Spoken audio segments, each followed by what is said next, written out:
We'll have more of your winter weather coverage in just a moment, but we begin with that developing overnight news. For the second Monday in a row now, we start out talking about a police shooting in Albuquerque. This one was deadly. Investigators say it all started with a fight near University and Central. Our Samantha McDonald was out there for a couple hours this morning gathering the facts. She is here with more. Good morning, Sam.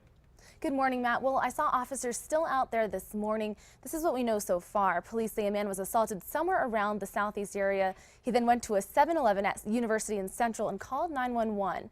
That's when police arrived, and the chief says they chased that suspect who allegedly assaulted the victim. And officials say the suspect allegedly charged police with an unidentified weapon. The suspect was shot once with a beanbag shotgun by one officer, but we're told he kept coming at officers. Continued to charge the officers with the weapon, and at this time, one officer did discharge his weapon at the suspect. A second officer shot the suspect, who was transported to the hospital where he was pronounced dead. And the identity of the suspect has not yet been released. Officers are in the process of interviewing all the witnesses. Back to you, Matt.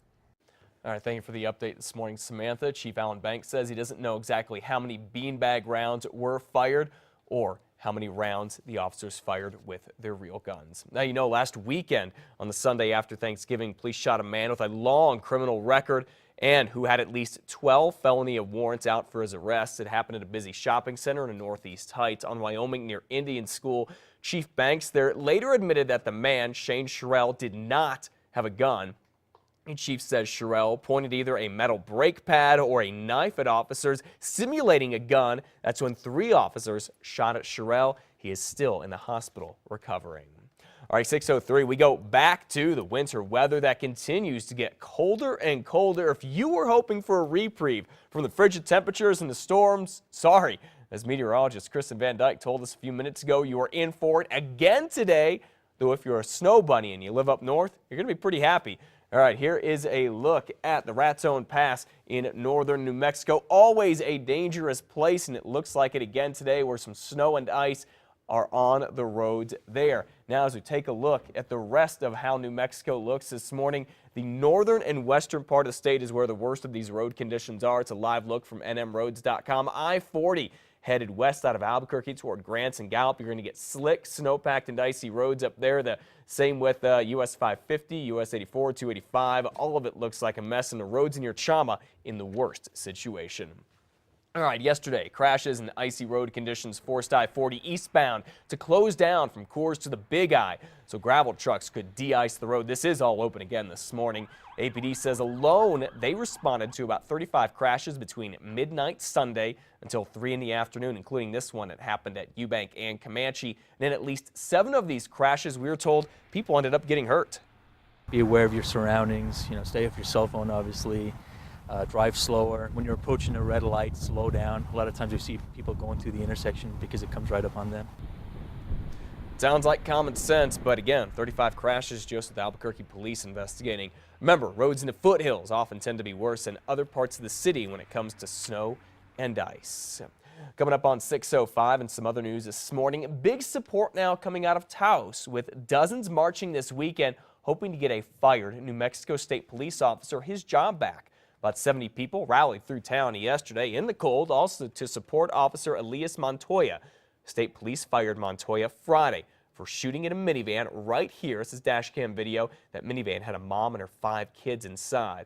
Protesters say the mom, this woman who is behind the wheel, Oriana Farrell, should take most of the blame. They also blame the media, a lot of it on the national media, and say Montoya should get his job back.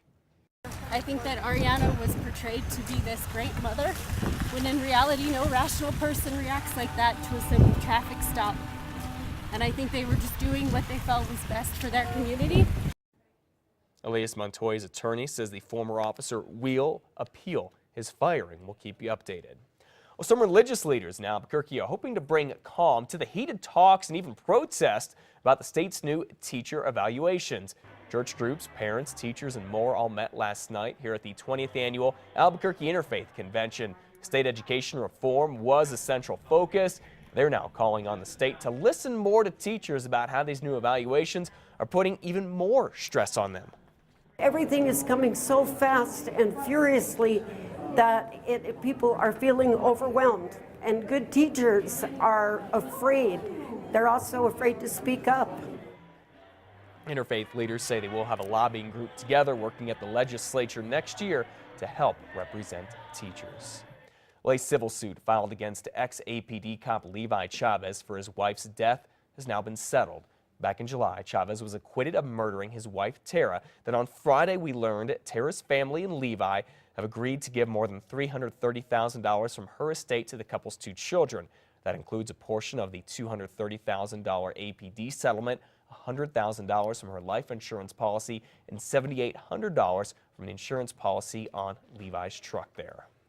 Or if you were counting on taking the rail runner on the upcoming holidays, you'd best make some other plans. The train, we are told, will not be running on Christmas Day or New Year's Day, nor will the Rio Metro buses. However, the rail runner is expected to be running on both Christmas Eve and New Year's Eve. All right, today is the day the U.S. Marines and children in Albuquerque need you. This is the last big push for Toys for Tots to collect toys and donations. So from now until 7 tonight, the Marines are braving the freezing temperatures. They're in the parking lot of American Home on Carlisle and Manal collecting toys and money. They still need a lot more. They need to fill the convention center here just like they did last year because almost 5,000 kids are registered this year. The Marines have also set up drop-off boxes all around town, including right here at News 13 at Broadcast Plaza. Our David Romero is out there with the Marines this morning. We'll be checking in with him in about another half hour to see how the donations are going. So as you head out this morning, stop by and give him something to talk about. The children, the Marines, and all of us in the community would really appreciate it.